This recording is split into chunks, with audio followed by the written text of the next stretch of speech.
Como recorda a noite electoral e os días que seguiron as eleccións autonómicas de un ano?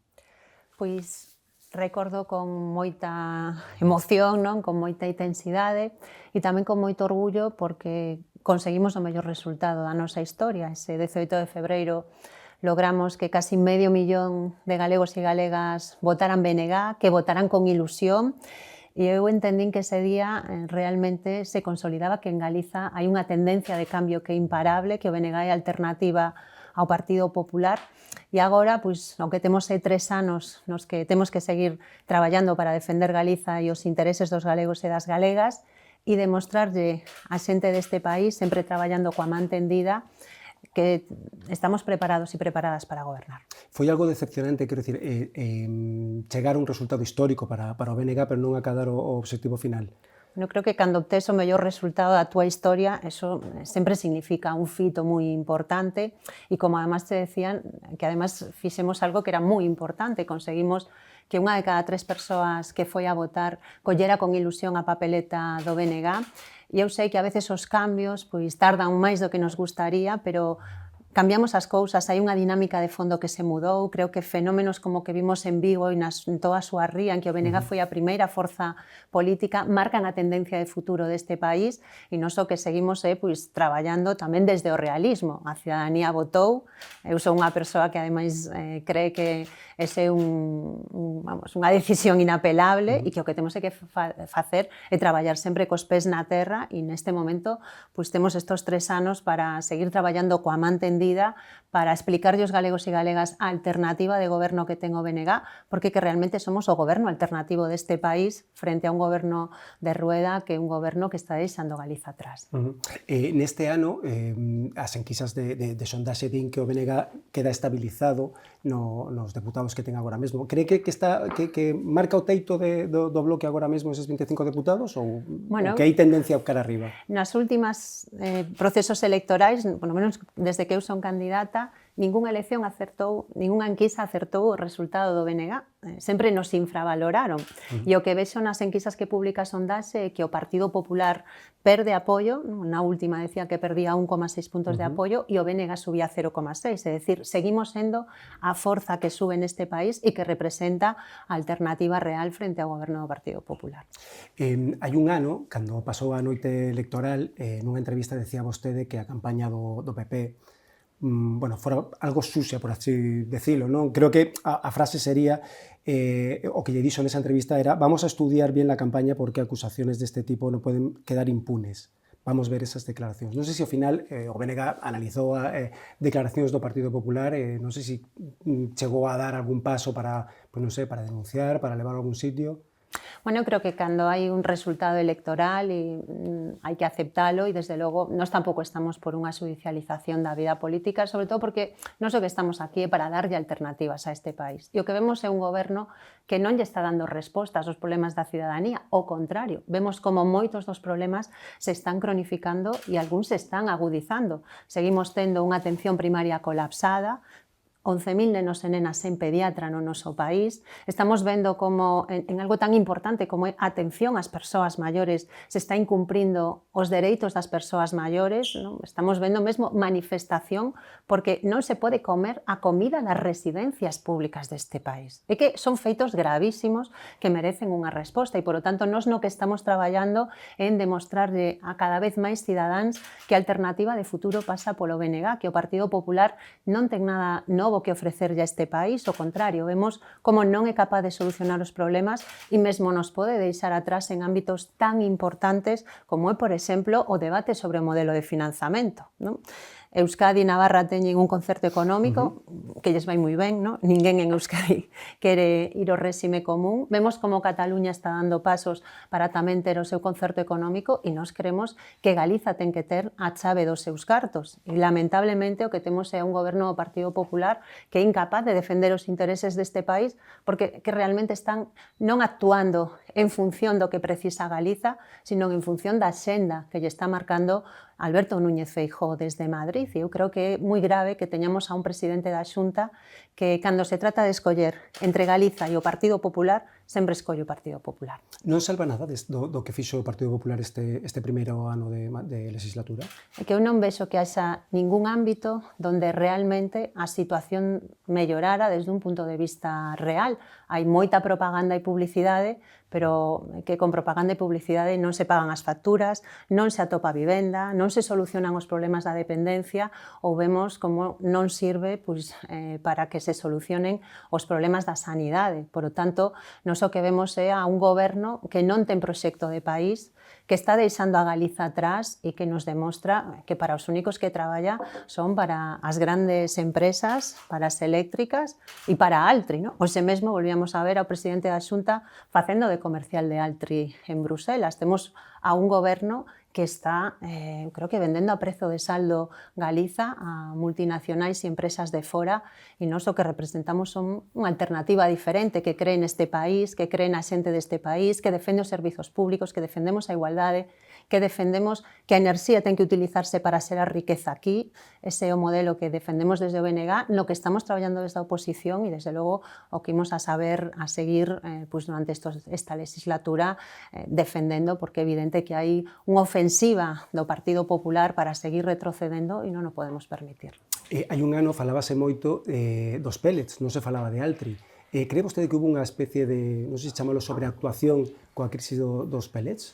Bueno, creo que se denunciou un feito que é grave, que é a contaminación das nosas rías, e, desde logo, o que me parece dramático é que hoxe non é que teñamos só a crise dos pellets, é que temos a peor situación desde o punto de vista productivo das nosas rías da nosa historia. Había esta mesma semana unhas declaracións nas que decían que acabamos de perder o maior número de persoas no sector do mar no noso país. Eu creo que o que nos debe de preocupar é que está pasando coa contaminación das nosas rías, dos nosos ríos, e que encima que temos esa situación, o Partido Popular queira contaminar aínda máis o noso país, porque iso é o que significa Altri, iso é o que significa a mina de Touro, que amenazan a ría máis productiva de Galiza e 4.000 postos de traballo nesa ría, que me parece que é un valor moi importante. Estamos falando non dunha industria, porque é un sector productivo básico, pero que ten unha incidencia no noso emprego e en toda a economía que é brutal, e estamos vendo como o Partido Popular, en vez de dar solucións, o que vemos é como cada vez a situación empeora. Comparar entón a crise dos pellets que hubo entón con o Prestige non foi unha exageración? Quen dixo iso?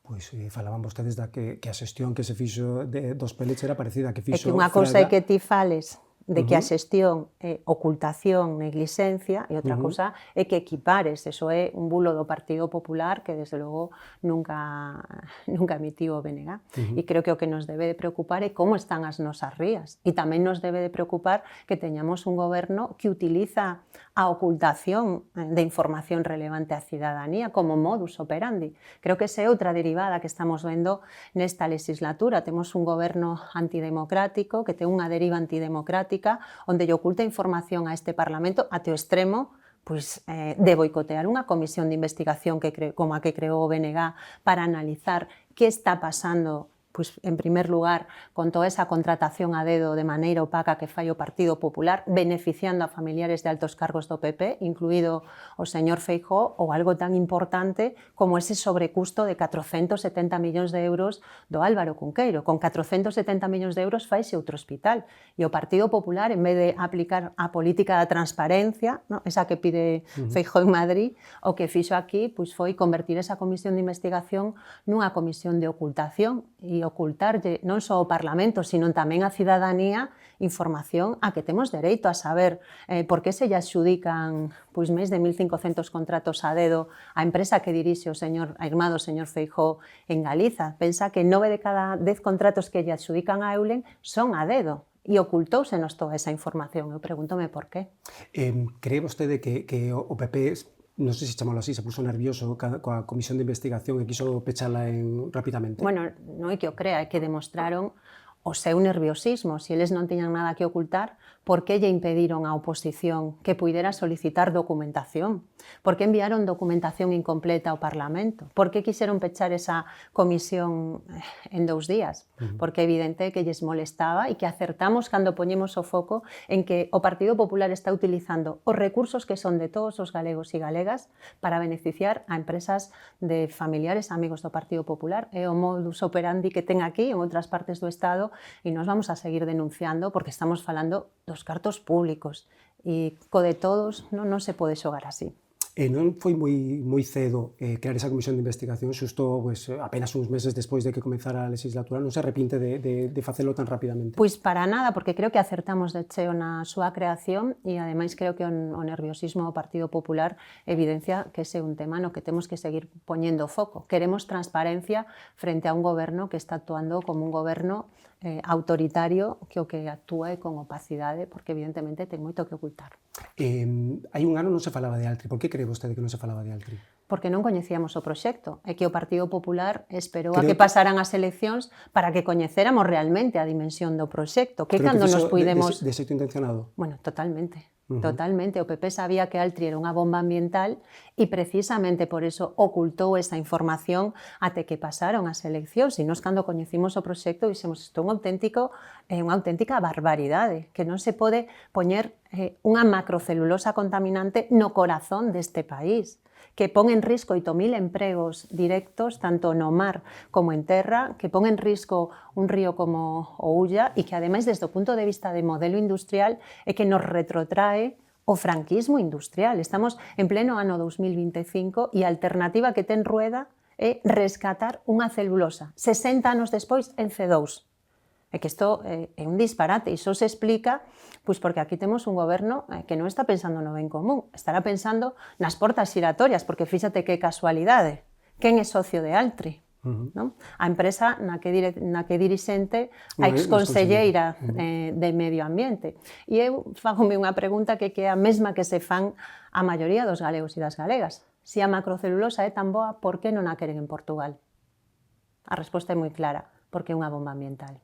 Pero quero dicir, falar de bomba ambiental non lle parece exagerado? Bueno, a mí me parece que é realista. Estamos falando de que se van a emitir millóns de toneladas de gases contaminantes á nosa atmósfera, que se van a coller 46.000 litros diarios de auga, dos que 30.000 se van a devolver contaminados ao río Ulla, que se van a devolver a unha temperatura de 27 grados e que ademais acabamos de ver en Noruega. Acaban de decir que non a unha macrocelulosa moi parecida de Altri. Por qué? Pola contaminación que supoñía para un río e para un fiordo. Por tanto, estamos vendo como en toda Europa non se queren este tipo de proxectos e non o que nos negamos é que Galiza sexa un gran eucaliptal donde veñan as industrias contaminantes que ninguén máis quere. Nos creemos que este país necesita desarrollo industrial, pero desarrollo industrial non é contaminación, o contrario. Si queremos ter futuro, necesitamos industrias que non sexan contaminantes, que sexan sostibles. Quen non entenda isto co cambio climático, desde logo está cometendo unha tremenda irresponsabilidade. E, insisto, se é tan boa, por que non a queren en Portugal? Por que se están freando outras celulosas? E que son industrias moi contaminantes, son industrias do pasado, e o único que demostra Rueda e o Partido Popular é que non teñen ningún proxecto de futuro que ofrecerlle a este país. Nós estamos vendo como hai gobernos que son capaces de atraer industrias de vanguarda, tecnolóxicas, sostibles, e Rueda que nos ofrece 60 anos despois outra celulosa. O franquismo industrial, que eso non é un modelo de futuro. Cree vostede que hai presións a funcionarios da Xunta para que aproben Altri? Pois son as denuncias que nos estamos recibindo e, desde logo, nos parece moi grave que eso este pasando na administración. Sabemos que hai unha decisión política adoptada desde hai 3 anos en que o goberno do Partido Popular se fixo valedor deste proxecto. De feito, temos ao presidente da Xunta facendo de comercial de Altri e é evidente que esta decisión está tomada de antemán. Fáleme da oposición que está facendo o BNG. É máis doado, por así decirlo, facer oposición con 25 que con 19 ou non nota moito a diferencia? Bueno, evidentemente, con 25 deputados tes moita máis capacidade, tes máis marxe de manobra e, sobre todo, representas a máis cidadáns. Eu creo que non só o que estamos facendo unha oposición que é moi firme, unha oposición onde estamos moi pendentes de todo o que pasa na rúa, pero ao mesmo tempo é unha oposición coa que estamos demostrando que neste país hai un goberno alternativo que é o do BNG, porque ante cada crítica nos temos unha proposta. Estructuraron algo, bueno, que deron en chamar ao goberno alternativo. Como está funcionando? Pois está funcionando poñendo sobre a mesa propostas alternativas, analizando cal é a situación do país e sendo o elemento central, creo que na acción de oposición neste momento no Parlamento Galiza. Estamos liderando a oposición a través desa fórmula na que nos o que decimos é que é unha fórmula máis eficaz para facer oposición, porque estamos fiscalizando dunha forma moi intensa a acción do goberno, pero sobre todo o que estamos é empeñándonos en decirle á cidadanía que hai outra forma de facer as cousas. En primaria, que nos propón o Partido Popular? O que nos propón o Partido Popular en atención primaria é que nos acostumbremos aos recortes e ás listas de espera. E nos o que decimos é que hai outro modelo para a atención primaria, con máis recursos, tratando mellor o personal sanitario e introducindo máis especialidades nos centros de saúde. Unha que me parece fundamental é que haxa psicoloxía clínica, porque que temos un problema gravísimo no noso país. Galiza está encabezando o ranking de suicidios, temos a máis de 11.000 persoas esperando por atención psiquiátrica e psicolóxica e están en lista de espera, e somos un país onde estamos tamén liderando o consumo de psicofármacos. Necesítase que o sistema de saúde lle dé respostas ante esta emerxencia. Estamos poñendo sobre a mesa alternativas no modelo de financiamento, estamos poñendo sobre a mesa alternativas en torno a un tema tan importante como é a dependencia, onde o goberno do Partido Popular tarda o doble do que di a lei en resolver as valoracións e onde logo as persoas non teñen os recursos aos que teñen dereitos e nós creemos que hai que traballar para poñer en marchas sergas da dependencia, no? Que a dependencia e todo o que ten que ver cos coidados sexa realmente unha política que se asuma como un elemento central do estado de benestar e para iso hai que desenvolver recursos e instrumentos para poder leválo adiante e creo que neste ano que se demostrou que hai unha oposición que realmente é un verdadeiro goberno alternativo. E non cree que a oposición que están facendo tan rotunda con Altri está opacando o resto do traballo que está facendo o Bloque? Pois eu creo que somos igual de rotundos cando estamos dicindo Altri non, Galiza sí, que cando defendemos a sanidade pública, que cando estamos defendendo os servizos públicos ou cando poñemos sobre a mesa alternativas en materia de vivenda. Penso que o que estamos demostrando é que somos capaces de tocar toda unha serie de temas, no? Que son, ademais, os temas que máis están preocupando a cidadanía e onde poñemos sobre a mesa alternativas frente a un goberno que non dá solucións, que o único que ofrece a mesma propaganda de sempre, pero sin que haxa ninguna medida de fondo que realmente solucione os problemas que hai. Están denunciando vostedes que hai algunhas medidas mesmo que as copia o Partido Popular? Se non me equivoco, que había algunhas que decían que, bueno, chegaban ao Parlamento, o PP decía que non, e vían despois como, bueno... As copian a medias, no? Porque o PP non as copia ben, pero é curioso que encima copian mal, no? Porque nos defendemos que, por exemplo, non, toda a vivenda pública que se faga neste país sexa en aluguer, creemos que esta é a emerxencia que hai neste momento, ou levamos moito tempo defendendo que Galiza necesita unha fundación para a ciencia, ou Innogal, que nos chamamos, pero copian todo en pequeno, porque ao final o problema de fondo é que temos un goberno que hasta copia mal. O domingo hai unha manifestación polo galego. Cal cree que debería ser a solución para o que están amosando a enquisa do IGE mesmo da situación no que está a lingua? Que solución cree que debería haber? Creo que temos unha situación... Porque no programa electoral falaban dun gran pacto, se non me equivoco, non? Pacto galego pola, non? Pacto de nación ou pacto de país. Bueno, un gran pacto pola lingua, porque é certo, primeiro que eu creo que a lingua é un elemento de orgullo para a maioría da cidadanía do noso país. Fale o que fale, creo que a xente deste país se sinte orgullosa de que teñamos unha lingua propia e cree que a nosa lingua ten que ter futuro. E hoxe temos unha situación crítica a que chegamos despois de 15 anos de políticas de acoso e derribo do Partido Popular ao noso idioma.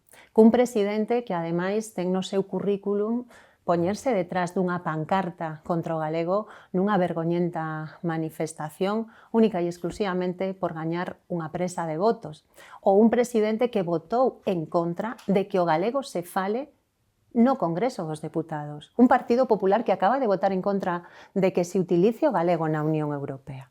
Polo tanto, non chegamos aquí por casualidade. Chegamos ao punto no que estamos porque o Partido Popular creo que está cómodo nesta situación porque está cumprindo o seu obxectivo e avanzar no monolingüismo en castelán. Queren convertir o galego nunha lingua de segunda, nunha lingua residual. Por eso o PP non quere facer nada. E nos poñemos sobre a mesa alternativas que son de mínimos nun momento de emerxencia. Decimos ao Partido Popular que cumpla o Plan Xeral de Normalización da Lingua, que é un gran acordo pola lingua que se produciu hai 20 anos e a maioría das medidas que están aí siguen tendo vixencia a día de hoxe. Por o tanto, que se aplique ese plan, que se derrogue ese decreto que está convertindo o galego nunha lingua de segunda no ensino e que está facendo que os nenos e nenas que entran pola porta da escola falando galego saian falando en castelán, que cumplan a lei, que cumplan o Plan Xeral, que cumplan a Carta Europea das Linguas Regionais. Pero o que vemos é que o Partido Popular quere facer que fai, pero non quere mover ningún dos elementos que nos están levando aquí. Di que esa frase de fai que fai sería por este anuncio de renovar o plan de normalización lingüística. Claro, pero que non nos... ve avances aí. É que o que non nos pode decir o PP é que nun momento no que temos unha emerxencia lingüística se vai a estar casi 2 anos revisando un plan antes de tomar ningunha medida real, cando é que ademais todo o mundo lle está dicindo que a situación está diagnosticada, que o que se necesita é acción política, e é que mentres o PP nos está dicindo que quere un acordo por o galego, que quere mellorar a situación do galego, está introducindo retrocesos, como por exemplo na lei da CRTVG, está eliminando requisitos de coñecemento do galego, está votando en contra do galego noutras institucións, polo tanto, o que vemos é unha maniobra de distracción e non querer asumir a realidade, porque logo además hai unha contradición evidente, ¿no? Dinnos que o galego está moi ben, pero que se necesita un pacto. O sea, se está moi ben non se necesita un pacto. O que teñen é que recoñecer a realidade e, sobre todo, ter vontade de rectificar as políticas que nos están levando aquí. E iso é o que falta no goberno do Partido Popular, no goberno do señor Rueda, que ademais é que nunca enunciou que quixera un pacto polo galego. Eu ao presidente da Xunta nunca lle escoitei... O conselleiro, sí, non? Claro, pero é curioso digo. que o presidente da Xunta non secunde esa proposta. Non sei se é curioso ou moi clarificador. Non ve posibilidade, entón, de chegar a ese gran pacto pola lingua? Pois se o Partido Popular quere realmente que haxa un gran pacto pola lingua, nos fixemos de 4 propostas que son moi sinxelas. Non quixeron aceptar nin a primeira. Van a ter sempre a man tendida do BNG para traballar a favor do galego. O que nós non vamos a colaborar é cunha estrategia que o único que busca é que o galego siga perdendo espazo social e que se convirta nunha lingua de segunda. Para iso que non conten co BNG. Cree que axudaría esa proposta que tiña o BNG no programa de que o ensino fose totalmente en galego?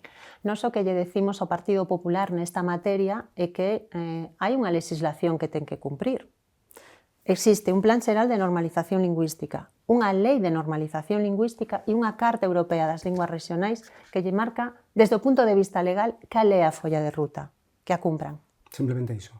Exactamente. Quero dicir, sería ir, non sei decir, a un máximo ese plantexamento que facía o Bloque no partido. Bueno, nos facíamos un plantexamento no sentido de que, evidentemente, necesitamos que na escola os nenos e nenas acaben coñecendo a nosa lingua. E o que nos din os datos oficiais é que hoxe 1 de cada 4 non sabe falar galego. Estáse roubándolle os nenos e nenas, o Partido Popular estálle roubando os nenos e nenas do noso país o seu dereito a coñecer o noso idioma e a súa liberdade de usala. Polo tanto, creo que onde hai que poñer o foco é en que se pode facer neste momento. E é evidente que co decreto da vergoña o PP está conseguindo o que quería. Que avance o monolingüismo, porque o trilingüismo este do Partido Popular é un timo. Aquí nin máis galego, nin máis inglés, o único que está avanzando é o monolingüismo en castelán. Eu creo que todas as persoas que vivimos en Galiza nos sentimos moi orgullosos de herdar unha lingua, que é a lingua das nosas aboas, dos nosos pais, que tamén queremos que sexa a lingua das nosas fillas, dos nosos netos, porque ter unha lingua te singulariza, non? E me parece que o que non se pode facer é o que está facendo neste momento o Partido Popular, que é poñer en risco o futuro do idioma. Tres anos poden ser moi longos na oposición ou non ten esa Aquí sensación? pasa moi rápido o tempo, Sí. xa pasou un ano e nós temos moito traballo e moitas liñas de actuación abertas e, vamos, o tempo vai moi rápido e eu creo que, ademais, pois temos moitas cousas que facer, porque temos a un goberno do Partido Popular que está empeñado en que Galiza quede atrás. E que, fíxate, en un ano o presidente da Xunta nunca me chamou. Eso era unha pregunta que lle iba a facer, non? Non. Pero non digo, Nunca. non digo un cara a cara, que sabemos que non, unha reunión, pero non tivo nunha chamada... Nunca ni unha chamada do presidente da Xunta para abordar ningún tema. E nós estamos poñendo propostas importantes sobre a mesa, empezando por a do galego, que é o normal. Creo que se quere articular unha medida desas características sería que a dirixira o propio Rueda, non? Quizáis estaba máis cómodo na pancarta contra o galego. En todo caso, rechamante que nin para abordar temas de fondo que son importantes en ter unha posición de país, non? Materia de financiamento, en materia, non sei, de defensa dos intereses de Galiza ante o Estado. E non o fai porque eu creo que o señor Rueda non lle gusta o diálogo, está pois confundindo maioría absoluta con absolutismo e, además, claro, ao final a súa estrategia non é defender os intereses de Galiza, é seguir punto por punto as directrices que lle mandan desde Génova. Vémola nun tema que a mí me parece un escándalo, como é a oposición a que se reduza a débeda de Galiza. E que o fagan, ademais, cando triplicaron a débeda deste país, e reducir a débeda significa máis recursos para atender a sanidade, para atender a educación, para atender a dependencia, que temos carencias moi importantes deste país. Pois nin tan siquiera para facer frente común en esos temas nos levantou nunca o teléfono e se dirixiu a min como líder da oposición. Creo que define pois esa deriva autoritaria e tamén eu creo que esa concepción de que se confunde a maioría absoluta co absolutismo e creo que é unha deriva perigosa para o país. En termos similares falaba a veces de vostede de Feijóo, non? De que tamén estaba subordinado a Madrid, de que bueno, tamén era un presidente... Bueno, que Rueda era o segundo de Feijóo. Claro, iba a preguntar entón...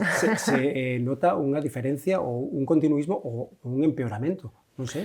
Pois eu creo que non van a mellor as cousas. E os feitos me remito, non?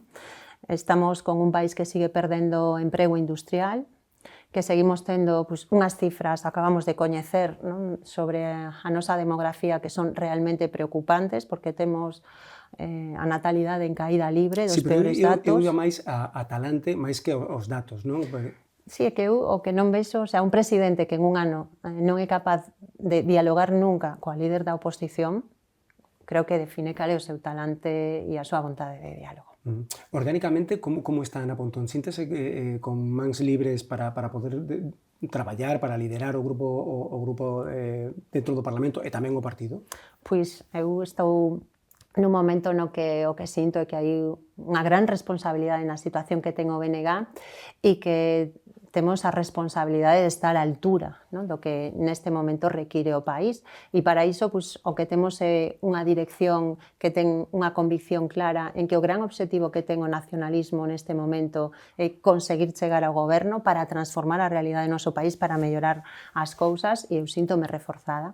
E despois da Asamblea Nacional, fixose un equipo que cambiou algúns nomes do BNG. Está máis cómoda con ese novo Consello Nacional que hai ou estaba máis cómoda? Bueno, sempre estou cómoda. Eu no BNG sempre estou cómoda porque a miña organización é unha organización que está traballando unida, cohesionada e que temos as ideas claras e iso é moi importante e que temos ademais unha responsabilidade moi relevante porque somos a esperanza dos galegos e das galegas para que en este país se produza un cambio e con esa responsabilidade traballamos con unidade, con cohesión e, desde logo, con máis ilusión que nunca. Sentiuse aludida cando a UPG en dous comunicados diferentes falaba nun deles de presidencialismo, outro de campañas de marketing, de imaxe. Sentiuse vostede directamente aludida por esas mencións? Pois eu a verdade é que non, porque creo que no BNG todos e todas estamos de acordo en que fixemos unhas campañas excelentes. Esas foron as valoracións que fixemos, ademais, nos nosos órganos de dirección de maneira unánime e creo que se en algo hai convicción é que Galiza necesita unha presidencia do BNG. Voulle facer agora 6 preguntas comuns, vale? Para que levan o resto. Son 4 definicións e 2 preguntas. Vale? Defíname, bueno, como ve vostede a Pedro Sánchez. Resiliente. Resiliente. Alberto Núñez Feijóo. Como vexo? Bueno, eu vexo como un expresidente que nos deixou unha Galiza peor. Donald Trump. Neofascismo. Vladimir Putin. Belicismo. Dígame un amigo que teña vostede fora do BNG dentro da política. Un amigo que teña Doutro partido. doutro partido. Sí. Pois amigos persoais, non, o sea, xente da que lle teño Sí, pois, pero moita estima, pero digamos de dirixentes. outro dirixentes. Sí, alguén que teña unha certa, non sei se chamalo relevancia pública ou coñecido públicamente, que sexa Pois que sexa de outro partido. é que a verdade é que os meus amigos, a maioría, non están tan implicados politicamente. Vai ser vostede candidata nas vindeiras autonómicas? Pois eso xa se verá dentro de 3 anos. O que sí que che podo decir é que estou con máis ganas, con máis ilusión e con máis forza que nunca, e que vou a estar sempre onde considere que podo ser útil para Galiza e tamén para a miña organización.